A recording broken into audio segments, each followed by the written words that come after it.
முதல்ல இந்த விழாவில் பாராட்ட வேண்டியது இந்த விழாவினுடைய கதாநாயகன் இசையமைப்பாளர் பரணி. நான் வந்து பாட்டு 4 பாட்டு பார்த்தேன். அது ஃபர்ஸ்ட் டைம் கேட்ட உடனே எனக்கு வந்து அந்த மைண்டை டிஸ்டர்ப் பண்ணாத பாட்டு உண்மையே என் மைண்டை ரொம்ப டிஸ்டர்ப் பண்ணுது. அப்புறம் வந்து உண்மையிலே இந்த படம் ரிலீஸ் ஆன பிறகு எல்லாருடைய மைண்டையுமே டிஸ்டர்ப் பண்ணும். இன்னும் சொல்லப்போனால் யூத்துக்கு வந்து அது இனிமேல் நிறைய பேருடைய ரிங்டோனாகவும் காலர் டியூனாகவும் இருக்க போகிற பாட்டு இந்த பாட்டாக தான் இருக்கும்னு நினைக்கிறேன். ரொம்ப ரொம்ப அருமையான பாடல் அது. அப்புறம் அந்த செம ரகல ரகல ரகல ரகல ரகலன்ட்டு கடைசியில் ஒரு பாட்டு வந்தது, அதுவும் சூப்பர். அப்புறம் வந்து அந்த இன்னொரு ஸ்வைங்கிட்டு ஒரு பாட்டு வந்தது ரெண்டாவது, அந்த பாட்டும் ஏழை ஏழை சாரி ஏழை ஏழைன்னு ஒரு பாட்டு வந்தது, அதுவும் ரொம்ப நல்லா இருந்தது. 4 பாட்டில் 3 பாட்டு உண்மையிலேயே ரொம்ப இம்ப்ரெசிவாக இருக்குது. அப்புறம் நண்பர் செல்வமணி சொல்ல மாதிரி K.S. செல்வராஜ், அதாவது ஃபாரினில் போய் படம் எடுத்து அழகாக யார் வேணாலும் கேட்டலாம். ஏன்னா அங்கே வெதரே ரொம்ப நல்லாயிருக்கும். அந்த டெம்பரேச்சர் நல்லா இருக்கிறதுனால நமக்கு எந்த லைட்டும் தேவையில்லை, எதுவும் தேவையில்லை, எக்ஸ்ட்ரா ஃபில்டர்ஸ் கூட தேவையில்லை. ராவாக எடுத்தாலே அது படம் ரொம்ப நல்லா வரும். பட் இதில் ஒன்றும் ரொம்ப ஒரு அழகான லொக்கேஷன்ஸ் பெரிய இது இல்லைனாலும் கூட அந்த கேமராமேன் ரொம்ப அழகாக காட்டியிருக்காரு. அவருடைய ஃப்ரேமிங் சரி, கம்போசிஷன் சரி ரொம்ப நல்லா இருக்கு. அவருக்கு என்னுடைய பாராட்டுக்கள். அந்த படத்தை பற்றி, இயக்குனரை பற்றி சொல்லணும்னா, ஒரு 40 ஆண்டுகளுக்கு முன்பு வந்து ஒரு படம் வந்தது. அந்த படம் வந்து ஒரு தந்தை டைரக்ட் பண்ணி மகன் ஹீரோவாக நடித்த படம். அது இந்தியா ஃபுல்லாக பெரிய சூப்பர் டூப்பர் ஹிட்டு. அந்த படம் என்ன அப்படின்னு கேட்டிங்கன்னா பாபி. ராஜ் கபூர் டைரக்ட் பண்ணார், ரிஷி கபூர் அதில் தான் இன்ட்ரடியூஸ் ஆனார். அது மாதிரி 40 ஆண்டுகள் பிறகு ஒரு 73க்கு அப்புறம் இப்போ வந்து 2013 ஒரு அப்பா டைரக்ட் பண்ணியிருக்காரு, பையன் நடிச்சிருக்கிறாரு. இந்த படமும் பாபி மாதிரி மிகப்பெரிய ஹிட் ஆகணும். அவங்களுக்கு என்னுடைய வாழ்த்துக்கள். சன் உண்மையிலே ஒரு ஹீரோ வந்து ரொம்ப நல்லா பண்ணியிருக்காரு. டான்ஸ் ஆகட்டும், ஆக்ஷன் ஆகட்டும், ரொம்ப துருதுருன்னு இருக்காரு. வந்த புதுசில் நிறைய கார்த்திக், முரளி இவங்கெல்லாம் இருந்த மாதிரி நல்லா துருதுருன்னு பண்ணி ரொம்ப நல்லா பண்ணியிருக்காரு. இன்னொரு பெரிய இடத்துக்கு வரல, இந்த படம் அவருக்கு நிச்சயமாக நல்ல பேரையும் பெரிய இடத்தையும் பெற்றுத்தரும்னு நினைக்கிறேன். ஹீரோ முதல் படமாக இல்லாமல் ரொம்ப நல்லா பண்ணியிருக்காரு. அவர் அந்த ஒரு ப்ரொடக்ஷன் எவ்வளோ கஷ்டன்றதை இந்த படம் எடுத்திருக்கிற ப்ரொடியூசர் டைரக்டர் அவர் கண்டிப்பாக தெரிஞ்சிருக்கும். நேற்று அவர் பேசும்போது ரொம்ப வருத்தப்பட்ட ஒரு விஷயம் சொன்னார். இவ்வளோ கஷ்டப்பட்டு ஒரு படம் எடுக்கிறோம் சார், இவ்வளோ ஆர்டிஸ்ட்டு நம்ம எல்லாம் சிரமப்பட்டு எல்லாம் பண்ணி கொடுக்குறோம், ஆடியோ ரிலீஸு கூப்பிட்டா கூட ஆர்டிஸ்ட் வரமாட்டேங்கிறாங்க. எவ்வளோ நானும் டைரக்டரும் பேசி பார்த்துட்டோம், அந்த ஹீரோயின் சரண்யா மோகன் ஆடியோ ரிலீஸ்க்கு வர முடியாதுன்னு மறுத்துட்டாங்கன்னு சொல்லி ரொம்ப வருத்தப்பட்டு சொன்னார். அவங்கள்ட்ட ஒரு முக்கியமான தயாரிப்பாளர் ஃபோன் பண்ணி சொல்லி கண்டிப்பாக நீங்கள் வரணும்னு சொன்னதுக்கப்புறம் கூட அதிகம் உதாசீனப்படுத்தி அவங்க வரல. இது மாதிரி நிகழ்ச்சிகள் வேணால் ஒரு இந்த கோலாகலம் படம் எடுக்கிறதுக்கு எவ்வளோ எத்தனை கோடி செலவாயிருக்கும், எவ்வளோ சிரமப்பட்டிருப்பார் அந்த ப்ரொடியூசர்ன்றதெல்லாம் அவங்களுக்கு தெரியறதில்ல. அவங்க எவ்வளோ சம்பளம் வாங்கியிருப்பாங்க, எவ்வளோ கம்ஃபர்ட் கொடுத்துருப்பாங்க, இந்த படம் ஓடுனா அவங்களுக்கு எவ்வளோ மார்க்கெட் வரும், அவங்களுக்கு திருப்பி சம்பளம் ஏறும். எதை பற்றியும் கவலை இல்லாமல் வர முடியாது. இதுக்கெல்லாம் நான் ஒத்துக்கலை. ப்ரொமோஷன் என் வேலை கிடையாது, படத்தில் நடிக்கிறது தான் என் வேலைன்னு அவங்க ரொம்ப கராராக பதில் சொல்லியிருக்காங்க. அது ரொம்ப வருத்தமாக இருக்குது. ஸோ இந்த சபையில் நிறையா தயாரிப்பாளர்கள் இருக்கிறாங்க, இயக்குனர் இருக்கிறாங்க, மீடியா நண்பர்கள் இருக்கிறாங்க. இவங்க எல்லாருமே இப்படி ஒத்துழைப்பு தராத ஒருத்தருக்கு நாம் எப்படி ஒத்துழைப்பு தராமல் இருக்கிறன்றதை மனசில் வச்சுட்டு செயல்படணும்னு என்னுடைய வேண்டுகோளாக கேட்டுக்கிறேன். இந்த ப்ரொடியூசருக்கும் இந்த குழுவுக்கும் வாழ்த்துக்கள். படம் பெரிய வெற்றி அடையும். நண்பர்களுக்கும் மேடையில் இருக்கும் பெரியவர்களுக்கும் மாலை வணக்கம். கோலாகலம் சுரேந்தர் சார் டைரக்டர் ஃபஸ்ட்டு படம் பண்ணுறாங்க. அவருக்கு என்னுடைய வாழ்த்துக்களை தெரிவிச்சுக்கிறேன். அவருடைய சன் ஹீரோ, பெரிய ஃப்யூச்சர் இருக்கணும். இந்த படம் மிகப்பெரிய ஹிட் ஆகி அவர் ஒரு முக்கியமான ஹீரோ வரணும் இந்த படத்தில். ப்ளஸ் KR சார் சொல்லியிருந்தார், எல்லா ஆர்டிஸ்ட்டும் கண்டிப்பாக ஆடியோ ஃபங்க்ஷனில் கலந்துக்கிற மாதிரி அக்ரிமெண்ட்ஸ் பண்ணணும், ரூல் கொண்டு வரணும்னு. அதுக்கு நடிகர் சங்கம்க்கு ஒரு ரிக்வெஸ்ட் மாதிரி கவுன்சில் சார்பாக பண்ணணும். இப்படி எல்லா ஆர்டிஸ்ட்டும் வர வைக்கிறதுக்கு ஃபெசிலிட்டேட் பண்ணணும். இப்போ ரீசெண்டாக எங்களுதும் ஆடியோ ஃபங்க்ஷன் நடந்தது. ஹீரோயின் வரணும் அப்படிங்கிற ஆசை ஜாஸ்தி அவங்களுக்கு, அவங்க வரணுங்கிற இன்ட்ரெஸ்ட் காட்டிகிட்டு இருந்தாங்க. பட் மேனேஜர் அலோவ் பண்ணல. மேனேஜர் வந்து இல்லை, நம்மளுக்கு ப்ரையாரிட்டி வந்து இப்போ ஷூட்டிங் நடந்துகிட்ருக்கிற படம் தான், அதனால் நான் கேட்க மாட்டேன் ப்ரொடியூசர்கிட்டன்னு. ஸோ மேனேஜர்ஸ்க்கு ஒரு ரிக்வெஸ்ட்டு, எல்லா ஆர்டிஸ்ட் மேனேஜர்ஸ்க்கும் தயவு செஞ்சு ஒரு ப்ரையாரிட்டி கொடுங்க. ஷூட்டிங் எந்த அளவுக்கு முக்கியமோ அதே அளவுக்கு ஒரு ஆர்டிஸ்டோட ப்ரெசன்ஸ் வந்து இந்த ஆடியோ ஃபங்க்ஷனுக்கு வர்றதுங்கிறது ரொம்ப ரொம்ப ப்ரையாரிட்டி. எப்படி படம் ரிலீஸோ அந்த மாதிரி தான் ப்ரொமோஷனும். ஏன்னா நம்ம என்ன தான் கோடிக்கணக்கில் காசு போட்டு எடுத்தாலும் அதை வந்து நம்ம ப்ரொமோட் பண்ணுறதுல தான் வந்து அது ஆடியன்ஸுக்கு போய் சேரும். நீங்கள் 40 நாள் இல்லை 100 நாள் ஷூட்டிங் நடத்தி அதுக்கு அவைலபிளாக இருக்கணுங்கிறது எந்த அளவுக்கு அவசியமோ அதை விட ரொம்ப ரொம்ப முக்கியம் நீங்கள் ப்ரொமோஷன்ஸுக்கு ஆர்டிஸ்ட் வந்து வர்றது. ஏன்னா ஒரு ப்ரொடியூசர் நின்று ப்ரொமோட் பண்ணுறதை விட ஆர்டிஸ்டோட ஃபேஸஸ் இருந்தால் தான் அதோட கனெக்ட் வந்து ஆடியன்ஸுக்கு போய் சேரும். ஸோ எஸ்டாப்ளிஷ் ஆன எல்லா ஆர்டிஸ்ட்டுமே வந்து இதுக்கு ஒரு ப்ரையாரிட்டி கொடுக்கணும். நம்ம படம் நாம் நடிச்சிருக்கோம், இதை வந்து கொண்டு போய் சேர்க்க வேண்டியது நம்மளுடைய கடமைங்கிற ஒரு உணர்வு வந்து எல்லாருக்கும் வரணும். ப்ளஸ் ஃப்ரெஷ் டீம், இது புது டீம், இது கண்டிப்பாக மிகப்பெரிய சக்ஸஸ் ஆகணும். ப்ளஸ் பரணி சார், விவேக சாருக்கு என்னுடைய வாழ்த்துக்கள். பாடல்கள் நல்லா வந்து, நான் லேட்டாக வந்தேன், சாரி. நான் திருப்பி சார்கிட்ட கேட்டு நான் பார்க்குறேன், பாடல்களில் பார்க்குறேன். மிகப்பெரிய வெற்றி அடையணும். எல்லா ஊடக நண்பர்களும் இந்த படத்துக்கு புதுசாக வர்ற டீம் இது, உங்களுடைய ஃபுல் சப்போர்ட்டை கொடுத்து இது மிகப்பெரிய வெற்றி அடைய நீங்கள் உறுதுணையாக இருக்கணும். மனிதர்கள் நன்றி.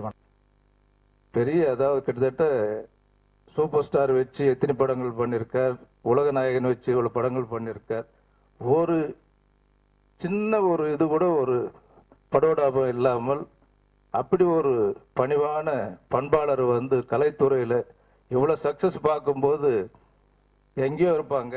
ஆனால் அவர் எப்பவுமே ஒரே மாதிரி ஒரு, அதாவது வயதில் வந்து சின்ன பசங்களை பார்த்தாலும் சரி, மூத்தவர்களை பார்த்தாலும் சரி, ஒரே ஒரு அன்பு, பாசம், பண்பு எல்லாமே அவரிடம் பார்க்கும்போது, அட்லீஸ்ட் அவர் காலத்தில் நம்மளும் இந்த கலைத்துறையில் இருந்துன்னு நினைக்கும் போது உண்மையிலேயே பெருமையாக நினைக்கிறோம். அப்படிப்பட்ட ஒரு மாபெரும் மனிதர் இந்த நிகழ்ச்சிக்கு வந்தது, இதுவே உங்களுக்கு ஒரு நல்ல ஒரு சகுனம் நான் சொல்லுவேன். இதுவே உங்களுக்கு வாழ்த்துக்கள், வெற்றிக்கு எல்லா விதமான ஒரு அம்சம்தான். எஸ்பி முத்துராமன் ஐயா அவர்கள் கலந்து கொண்டது வந்து அவரை தேர்ந்தெடுத்ததுக்காக நீங்கள் பாராட்டுகள் உங்களுக்கு. தயாரிப்பாளர் வந்து காலையில் வந்து தான் இன்விடேஷன் கொடுத்தார். அவர் இன்விடேஷன் அணுகுமுறை எல்லாமே, இப்போ பிஆர்ஓஸ் வந்து நம்ம மௌனம் ரவி தான், அவர் கூட யாரையும் கன்ஃபார்ம் பண்ணலப்பா, ப்ரொடியூசரே எல்லாம் வேலைகள் எடுத்துக்கிட்டு எல்லாத்தையும் வந்து எல்லாரையும் சந்திச்சு நீங்கள் எல்லாம் ஃபங்க்ஷனுக்கு வரணும்னு சொல்லிட்டு, அப்படி ஒரு நல்ல மனிதர். அப்புறம் தான் அவரே சொல்லும்போது, நானே தான் சார் தயாரிப்பாளர், இயக்குனர் எல்லாம் சொல்லும்போது, ஸோ நான் கேட்டேன் எவ்வளோ இன்வெஸ்ட்மெண்ட் இருக்குன்னு சொல்லும்போது ஒரு சில கோடிகள் சொன்னார். அதுவும் வட்டி இல்லாமல் எவ்வளோ அமௌண்ட்டு சார், இன்னும் வட்டி போட்டால் அதிகம் வரும்னு சொல்லிட்டு. ஸோ அந்த அளவுக்கு இன்னைக்கு இண்டஸ்ட்ரியில் பார்க்கும்போது கடைசி நேரத்தில் படம் முடிந்த பிறகு டைரக்டர் பற்றி கம்ப்ளைண்ட்டு இல்லை நடிகர் பற்றி கம்ப்ளைண்ட் ஏதாவது ஒன்று இருக்கும். ஆனால் இதில் சொல்ல முடியாது. ஏன்னா ப்ரொடியூசரும் அவரே தான், டைரக்டர் அவரே தான், நடிகர் வந்து அவருடைய பையன்தான் சொல்லும்போது, ஸோ இது ஒரு குடும்ப பாங்கான ஒரு படமாக அவரே வந்து இன்வால்மெண்ட்டோட இந்த படத்தை டைரக்ட் பண்ணியிருக்கார். அதே நேரத்தில் ப்ரொடியூஸ் பண்ணியிருக்காருன்னா முழு பொறுப்பு வந்து ப்ரொடியூசரே சாரும். நிச்சயமாக இது அதனுடைய முழு முயற்சி பெரிய ஒரு வெற்றி படமாக அமையும், அதில் சந்தேகமே இல்லை. ஆனால் பாடல்களையும் ட்ரெய்லர் எல்லாம் பார்க்கும்போது ஒன்றுபடி சொல்லும் போது கேமராமேன் வந்து அழகாக இப்போ இருக்கிற லேட்டஸ்ட் ட்ரெண்டுக்கு என்ன ட்ரெண்டு பயன்படுத்தணுமோ அதை வந்து பயன்படுத்தியிருக்கார். அதே போல் இசையமைப்பாளர் பரணி அழகான ஒரு மியூசிக். ஏன்னா வார்த்தைகள் வந்து மிக்சிங்கில் வந்து தெளிவாக இருக்கு. ஒரு காலகட்டங்கள், அதாவது மெல்லிசை மன்னர்கள் எம்எஸ் விஸ்வநாதன் அவர்கள் இருந்தபோது, ராமமூர்த்தி இருந்தபோது நமக்கு இருந்தது வந்து கிராமபோன். அப்போது நீங்கள் பாட்டுங்கள்லாம் பார்த்தீங்கன்னா ரொம்ப தெளிவாக இருக்கும், மியூசிக் டாமினேஷன் இருக்காது. ஸோ அவங்களுடைய சேஞ்ச் ஓவர் இளையராஜா சார் வந்தப்போ stereo tape recorder plus stereo வந்தது. ஸோ அது ஒரு பரிமாண வளர்ச்சி. அப்புறம் வாய்ஸ் மிக்சர் டெக்னிக்கலாக பார்க்கும்போது ஏஆர் ரஹ்மானுடைய வருகை. இப்போ நீங்கள் நம்ம சொல்லிடலாம் இது வந்து இளையராஜா மியூசிக், அது வந்து எம்எஸ் விஸ்வநாதன், இது வந்து ஏஆர் ரஹ்மான்னு சொல்லி. ஆனால் இப்போ இருக்கிற டெக்னாலஜியில் நீங்கள் பார்க்கும்போது எல்லாமே வந்து யார் மியூசிக் டைரக்டர்ன்றது அன்லெஸ் நம்ம அந்த பாட்டுங்களை பார்க்கும்போது உன்னிப்பாக கவனிக்கும் போது தான் அந்த பிரபலமான இது வந்து யார் இந்த மியூசிக் போட்டிருக்காங்கன்றது. அந்த அளவுக்கு இன்னைக்கு music domination, especially equipment domination அதிகமாக இருக்கு. ஸோ ஆகையினால் அதிலேயும் வந்து ஒரு தெளிவான வார்த்தைகள் வந்து இந்த பாடல்கள் இருக்கிறதுனால நிச்சயமாக 3 பாட்டு விக்ரமன் சொன்ன மாதிரியும் செல்வமணி சொன்ன மாதிரி பாடல்கள் நல்ல தெளிவாக வந்திருக்கு. அது நம்மளுடைய தயாரிப்பாளர்களுடைய தவறு. அது ஆக்சுவலாக வந்து ஒரு ஒழுக்கத்துக்கு வந்து ஒரு பழக்கத்தை உண்டாக்கணும். காரணம், அக்ரிமெண்ட் போடும்போது அவங்களுக்கு ஒரு 20%, அதாவது எவ்வளோ தொகையாக இருந்தாலும் ஒரு 20% வந்து அதில் அக்ரிமெண்ட்டில் 10% வந்து ஆடியோ ரிலீஸுக்கும் 10% வந்து மீடியா ப்ரமோஷனுக்குன்னு வைச்சுமான்னு சொன்னாதான். காரணம், பெரும்பாலும் நடிகைகள் வந்து அவங்க சொந்த குரலில் டப்பிங் பண்ணுறதில்லை. அது வந்து டப்பிங் வந்து வேறே பண்ணுறாங்க. அவங்களுடைய கடமைகள், ரெஸ்பான்சிபிலிட்டிஸ் வந்து ஷூட்டிங் முடிஞ்சிடுது. ஸோ அவங்க அடுத்த படத்துக்கு ஷூட்டிங் போகிறாங்க. ஸோ அது அவங்க தவறு கிடையாது. ஸோ இந்த பழக்கத்தை நம்ம ப்ரொடியூசர்ஸ் வந்து அக்ரிமெண்ட் போடும்போது ப்ரொடியூசர், நடிகை, ப்ரொடியூசர் சங்கம், சப்போஸ் அவங்க கேட்கல, நாங்கள் டப்பிங் பண்ணல சார், எங்களுக்கு பணம் வரலன்னா, நாளைக்கு வரலன்னு சொன்னால் அந்த 20% யார் கொடுப்பாங்கன்னு சொன்னால் அதுக்கு நாங்கள் சங்கம் பொறுப்பேற்றுக்கு தயாராக இருக்கும். தயாரிப்பாளரிடம் வாங்கி அந்த தொகையை 10% நடிகைக்கு ஆடியோ ரிலீஸுக்கும், 10% ப்ரமோஷன் வந்து ரொம்ப முக்கியம். அதுவும் ஹீரோயின் இருந்தால் தான் மீடியாக்கள் எல்லாம் வந்து அதிகமான கவனத்தை செலுத்துறதுனால நிச்சயமா இந்த பொறுப்பை வந்து சங்கம் ஏற்று திரையுலகத்தினுடைய நன்மைக்காக நடிகர் சங்கத்தை ஏற்கனவே நாங்கள் கேட்டுக்கொண்டுள்ளோம். நிச்சயமா அவங்களும் ஒத்துழைப்பு இருக்கும். இதை வந்து விரைவில் வந்து நடைமுறைக்கு கொண்டு வருவோம் என்று உறுதியளித்து இந்த படம் மாபெரும் வெற்றி பெற வாழ்த்து விடைபெறுகிறேன். மேடையில் அமர்ந்திருக்கும் பெரியவர்கள் அனைவருக்கும் வணக்கம். எல்லாரும் பேச வேண்டியது எல்லாருமே பேசிவிட்டார்கள். நான் என்ன பேச வேண்டியது? அதேபோல பாடல்கள் 4 பாடல்களும் நல்லா வந்திருக்கு. இந்த பாடல்களை ஒரு விஷயம் சொல்லணும்னா, இந்த பாட்டை வந்து முதல் முறையாக என்னை வந்து சுரேந்திரன் சார் வந்து திருச்சிக்கு அழைச்சிட்டு போயிட்டாரு. இங்கே வாங்க, இங்கே கம்போஸ் பண்ண வேண்டாம், நம்ம ஏரியாவுக்கு போய்டணும், அங்கே அழைச்சிட்டு போயிட்டாரு. அங்கே அழைச்சிட்டு போய் இந்த 4 பாடலும் உருவானது. திருச்சியில் வந்து ரூம் போட்டு கொடுத்து எல்லா வசதிகளும் பண்ணி இந்த 4 பாடலும் உருவானது. இந்த மைண்டை டிஸ்டர்ப் பண்ணாத சும்மா ஒரு 2 லைன் பாடி காட்டினேன். அண்ணன் இதாண்ணா அப்படின்னு பிடிச்சிட்டாரு. அதை விடவே இல்லை. அந்த சாங்கை அப்படியே பண்ணுங்கண்ணே அப்படின்னு வந்து என்னன்னா, இன்னைக்கு யூத்துங்கள்ட்ட என்ன டேஸ்ட் இருக்கோ அதை அப்படியே பிடிச்சிட்டாரு சாங்கில். 4 சாங்கும் நல்லா வந்ததுக்கு அவரும் ஒரு மிகப்பெரிய காரணம். அந்த வேலையை வாங்கினாரு. அவருக்கு இந்த மேடையில் நான் அந்த தேங்க்ஸை சொல்லிக்கிறேன். அதே போல் இங்கே பேசின நிறைய பேர் இருக்காங்க. எஸ்பி முத்துராமன் சாரு, ஆமாம், KR sir, Vietnam Veedu Sundaram sir, Gnanavel Raja sir, Selvamani sir, Vikraman sir, எங்கள் கே செல்வராஜ் கேமராமேன் அவருக்கும், பேசி சுரேந்திரன் அவர்களுக்கும், அமல் எல்லோருக்கும் எனது நன்றியை தெரிவித்து கேஆர் சார், ஐயா எஸ்பிஎம் அவர்கள், திரு கே ஞானவேல் ராஜா அவர்கள் என திரையுலக பிரபலங்கள் நிரம்பி இருக்கிற இந்த விழாவிலே கலந்து கொள்வதிலே மகிழ்ச்சி. மழைத்துளிகளே தோரணமாக ஊரெங்கும் விரவி கிடக்க மங்களகரமாக ஆரம்பித்திருக்கிற இந்த கோலாகலம் விழா நிச்சயமாக ஒரு அற்புதமான விழா என்று சொல்லலாம். இந்த படத்தினுடைய தயாரிப்பாளர் இயக்குனர் சுரேந்திரன் அவர்களை பற்றி சொல்ல வேண்டும். தந்தை மகற்காற்றும் உதவி அவையத்து முந்தி இருப்பு செயல்னு ஒரு குரல் இருக்கு. ஒரு அப்பா பிள்ளைக்கு செய்யறது என்னன்னா, மகனை வந்து சான்றோர்கள் சபையில ஒரு முன்னாடி கொண்டு வந்து நிறுத்துறது அப்படின்னு. அந்த வேலையிலே அவர் வந்து மிக வெற்றிகரமாக செயல்பட்டு இருக்கிறார் என்பதை புரிந்து கொள்ள முடிகிறது. அதே போல மகன் தந்தை காற்றும் உதவி இவன் தந்தை என்னோற்றான் கொள் எனும் சொல் என்றும் ஒரு குரல் இருக்கிறது. இந்த தந்தை என்ன பேறு பெற்ற அறிவினை பிறப்பிப்பதற்கு என்று சொல்லுகிற அந்த குரலுக்கு ஏற்றார் போல இவரது மகனும் நல்ல வகையில பேர் வாங்கி தருவார் என்பதற்கு உதாரணமாக இன்றைக்கு பாடல்கள் எல்லாம் அவ்வளவு சிறப்பாக வந்திருக்கின்றன. இசையமைப்பாளர் பரணி அவர்களை பற்றி சொல்ல வேண்டும் என்றால், அவருடைய எந்த பாடல்லையும் வந்து மண்மனம் இருக்கும். எப்படி நிலத்திலே இருந்து முதலாக பிடுங்கப்பட்ட மணிலா செடியில் மண் வாசம் கமிழ்ந்து கொண்டிருக்குமோ அந்த வகையில ரொம்ப அற்புதமான மண்மனம் கமிழ்கிற பாடல்களை இதுல போட்டிருக்கிறார். எல்லா விதமான பாடல்களும், மைண்டை டிஸ்டர்ப் பண்ணாதா இருக்கட்டும், அங்க ரயிலே பாடலா இருக்கட்டும், ஒவ்வொரு பாடலும் இந்த இளைஞர்கள் ரசிக்கிற வகையில, இன்றைக்கு எல்லா தரப்பினரும் ரசிக்கிற வகையில மிகச்சிறப்பாக செய்திருக்கிறார். இயக்குனர் சுரேந்திரன் அவர்கள், தயாரிப்பாளர் சுரேந்திரன் அவர்கள் மிகுந்த பொருட்செலவில் மிக அற்புதமாக இந்த படத்தை செய்திருக்கிறார். மிகப்பெரிய வெற்றியை அவர் சந்திக்க வேண்டும் என்று என்னுடைய மனமாற வாழ்த்துகிறேன். அமர்ந்திருக்கும் பெரியோர்களுக்கும் பத்திரிகை தொலைக்காட்சி நண்பர்களுக்கும் என்னோட மாலை வணக்கங்கள். இதாங்க ஃபர்ஸ்ட் டைம் நான் ஸ்டேஜில் பேசுறதுலாம். இந்த படம் நல்லபடியாக வந்திருக்கு. இந்த படத்துக்கு நல்ல இசையை கொடுத்த பரணி சார் அவர்களுக்கு என்னோட மனமார்ந்த நன்றி. இந்த படத்துக்கு நல்ல ஒரு பாடலை எழுதி கொடுத்த விவேகா சார் அவர்களுக்கும் என்னோட மனமார்ந்த நன்றி. இந்த படத்தில் ஒர்க் பண்ணி கொடுத்த ஆர்ட் டைரக்டர்ஸ், அசிஸ்டன்ட் டைரக்டர்ஸ், இவங்க எல்லாருக்குமே என்னோட நன்றி. கண்டிப்பாக இந்த படம் ஒரு பெரிய லெவலில் ரீச் ஆகுன்ற நம்பிக்கையை நம்புகிறேன். கண்டிப்பாக இது நடக்கும்ன்றது ஆண்டவர்களால் இது நடக்கும்.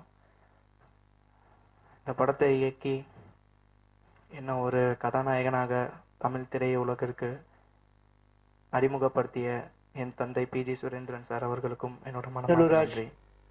இன்னொன்று பரணி செல்வராஜ் வந்து எங்களுக்கு ரொம்ப வருஷமா தெரிஞ்ச ஒரு நண்பன். அது மட்டும் இல்லை, எங்க எசுசுப்பையாவுடைய மாப்பிள்ளை. அந்த வீட்டில் கொஞ்சம் சுயநலம் உண்டு. கோலாகலத்தினுடைய விழாவில் நாம் பேச வேண்டியது ஒன்றே ஒன்று தான், வேற ஒன்றும் இல்லை. தொலைக்காட்சி தொடர்கள் ஆரம்பித்த காலகட்டத்தில் நான் முதல் ஒரு தொலைக்காட்சி தொடர் எடுத்தேன், ஒரு பீரியட் ஃபிலிமு. அப்போ எனக்கு ஒரு அழகான சின்ன பையன் தேவைப்பட்டான். அப்போ தேடி பிடிச்சோம் திருச்சியிலேருந்து. அந்த பையனை கொண்டு வந்து ட்ரைனிங் கொடுத்து நல்லா ஓஹோன்னு வந்தான். வேற யாரும் இல்லை, சுரேந்திரா. பிறகு சுரேந்திரா என்கிட்ட ரொம்ப பிரியத்தோடு எல்லாத்தையும் உன்னிப்பாக கவனித்து கற்றுக்கிட்டு போன பிறகு வேறு துறையில் தொழிலதிபரான நான் சந்தோஷப்பட்டேன். நாங்கள்லாம் இங்கே இருக்கோம், நீ வராது அப்படின்னு.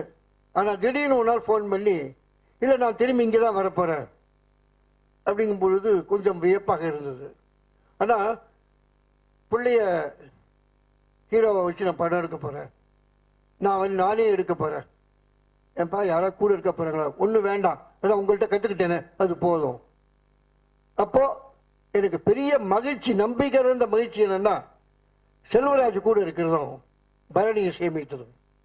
ஏன்னா கண்டிப்பாக இந்த பிள்ளை ஜெயிக்கும் அப்படி ஒரு நம்பிக்கையில் இன்னைக்கு இந்த பாடல் காட்சியை பார்க்கும் பொழுது எனக்கு வேற ஒரு சந்தோஷமும் இல்லை. நான் இதுக்கு அந்த பையனுடைய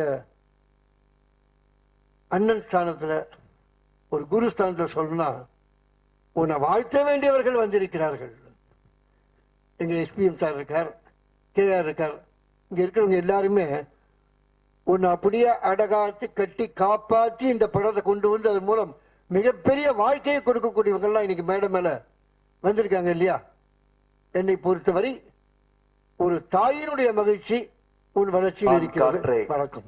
வட்டமிடும் சுழல் காற்றே, போர்பரவர் தோள்களிலே தவழ்ந்தாடும் எழில் நகையே, தங்கநிகர் பாவலரை ஒன்று சேர்த்து சங்கம் பல கண்டவளே, சுற்றி வரும் சூழ்ச்சிகளை சுற்றறிக்கும் சூரியனாய் நெற்றிக்கண்ணை திறப்பினும் குற்றம் குற்றமே என்றுரைத்த நக்கீன நாவினில் நின்றவளே, என் ஊரோடும் உயிரோடும் ஒன்றாக கலந்தவளே, அன்னை தமிழ் மகளே, உன்னை வணங்குகிறேன். வணக்கம்.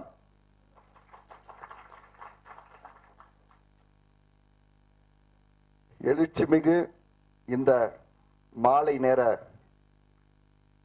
கோலாகலம் படத்திற்கு இசை மற்றும் ட்ரெய்லர் வெளியீடு விழாவிற்கு இங்கு வந்து அமர்ந்திருக்கும் என் மரியாதைக்குரிய தலைமை தாங்கி அமர்ந்திருக்கும் என் மரியாதைக்குரிய கேஆர் ஐயா அவர்களே, கேஆர் ஐயா அவர்களிடம் நான் 2 முறை எங்கள் படத்திற்கு இந்த மாதிரி நீங்க தலைமை தாங்க வரணும் சார் அப்படின்னு சொல்லி கேட்க போய் இன்னைக்கு காலையில அவர்கிட்ட இன்ட்ரோடியூஸ் ஆகி அவர் என்னை அழைத்து என்னையும் மதித்து உட்கார வைத்து அன்போடு நான் வந்து விடுகிறேன் தம்பி சென்று வா என்று ஆதரவு கரம் நல்கிய கேஆர் அவர்களே, இங்கு முன்னிலை வகித்து என்கின்ற வள்ளுவனின் வாய்மொழிக்கு ஏற்ப ஈட்டி வாய்ந்தாலும் இமை கொட்டாத வீரத்திற்கு சொந்தக்காரர் யார் என்று கேட்டால் அது இங்கு வந்திருக்கின்ற பத்திரிகையாளர்கள், தொலைக்காட்சியில் தான் என்று சொல்லிக் கொள்வதில் நான் பெருமகிழ்ச்சி அடைகின்றேன். உங்களையும் நான் வருக வருக என வரவேற்று நான் இந்த படத்தின் தயாரிப்பாளர், டைரக்டர் என்ற முறையில் உங்கள் அனைவரையும் நான் வருக வருக என வரவேற்கிறேன். இந்த கோலாகலம் படத்தை பற்றி நான் ஓரிரு வார்த்தைகள் நான் சொல்ல ஆசைப்படுகின்றேன். இந்த கோலாகலம் படத்தை நான் முதலாக மரியாதைக்குரிய எம்ஜிஆர் அவர்களின் சமாதியில் தான் நான் வைத்து பூஜை செய்தேன். பூஜை போட்டுவிட்டு ஃபர்ஸ்ட் ஷாட் ஒரு 10 பிலிம் கேனை வாங்கிட்டு அவர் சமாதியில போய் வச்சு வணங்கிட்டு சூடத்தை கொளுத்திட்டு நேரா அதை கொண்டு வந்து விஜிபியில வச்சு ஆக்ஷன். அதுதான் இந்த ஏழை பயல நாங்க ஃபர்ஸ்ட் எடுத்தது. நான் கோயிலுக்கு செல்லவில்லை, நான் பூஜை அதெல்லாம் கிடையாது. அவர்கிட்ட போன வச்சேன். ஏன்னா அவரோட பாட்டு நான் வளர்ந்து இவ்வளவு தூரம் இருக்கிறதுக்கு அவருக்கு நன்றி செலுத்தும் விதமாக அதுல ஆரம்பிச்சு கடைசி நாள் ஷூட்டிங் முடியற போதும் உடனே நான் அந்த பிலிம் ரோலை கொண்டு போய் அவர் சமாதியில வச்சு நன்றி சொல்லி இன்னைக்கு இந்த அளவு இந்த படத்துக்கு யூஸ் சான்றிதழ் கிடைக்கிற அளவுக்கு வந்திருக்குன்னா நாங்க அவருக்கு நான் இந்த நல்ல நேரத்தில் நான் நன்றி சொல்லி தமிழ் திரைப்பட தயாரிப்பாளர் சங்க தலைவர் திரு கேஆர், துணைத் தலைவர்கள், செயலாளர்கள், பொருளாளர் மற்றும் எங்கள் இயக்குனர் சங்க தலைவர் திரு விக்ரமன், எங்களுக்கெல்லாம் மிகப்பெரிய வழிகாட்டியாக இருக்கின்ற இயக்குனர் திரு எஸ் பி முத்துராமன் அவர்களுக்கு மற்றும் உள்ள நண்பர்கள் அனைவர்களுக்கும், பத்திரிகையாளர்களுக்கு, சாங்ஸை பார்க்கும்போது அது ஒரு வண்ணமயமான ஒரு காட்சிகளை வந்து அவர் கேமராக்குள்ளே கொண்டு வந்திருக்கார். அவருக்கு என்னுடைய முதல் வாழ்த்துக்கள். அமுல் பேபி மாதிரி இருக்கார் நம்ம படத்தோட ஹீரோ. அவங்க அப்பாவும் சிரிச்சா மாதிரி இருக்கார். படம் வெளியீட்டுக்கு அப்புறமும் இவங்க இதே போல சிரிச்சா போலவே இருக்கணும். தமிழ் திரைப்படத்துறையும் ஒரு திறந்த மகிழ்ச்சிகரமான ஒரு சூழ்நிலையில இருக்கணும். எப்படி கோலாகலம் வந்து படத்தோட டைட்டில் இருக்கோ அது போல வந்து தமிழ் திரைப்படத்துறையும் கோலாகலமா இருக்கணும். நான் வழக்கமா சொல்றதுதான், வருமானம் அதிகமா பெருகி இருக்கு, அது உரியவங்களுக்கு வந்து சேராத ஒரு வாய்க்கால் இல்லாத தண்ணி வந்து ஏரியில தண்ணி இருக்கு ஆனா வயலுக்கு பாய்ச்ச முடியல. அது காவை எல்லாம் தூர்ந்து இருக்கு, இல்லை வந்து தூர் வராம இருக்கு, செதுக்கப்படாம இருக்கு. ஏரியில தண்ணி இல்லாம பயிர் பண்ணாம இருந்த கொஞ்ச காலம், இப்ப ஏரியில தண்ணி இருக்கு ஆனா வந்து இப்பவும் பயிர் பண்ண முடியாம ஒரு சூழ்நிலை இருக்கு.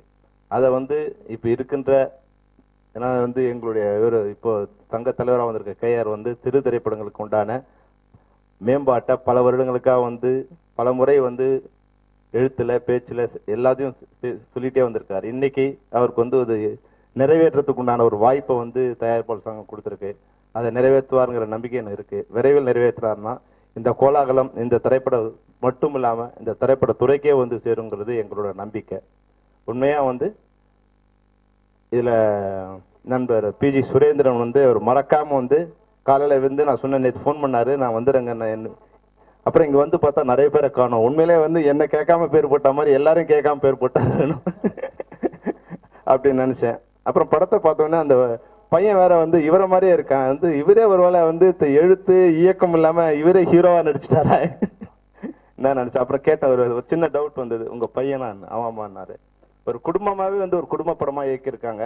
இது போன்ற வெற்றிகள் வரும்போது பல குடும்பங்கள் இந்த திரைப்பட துறைக்கு வந்து சேரும்.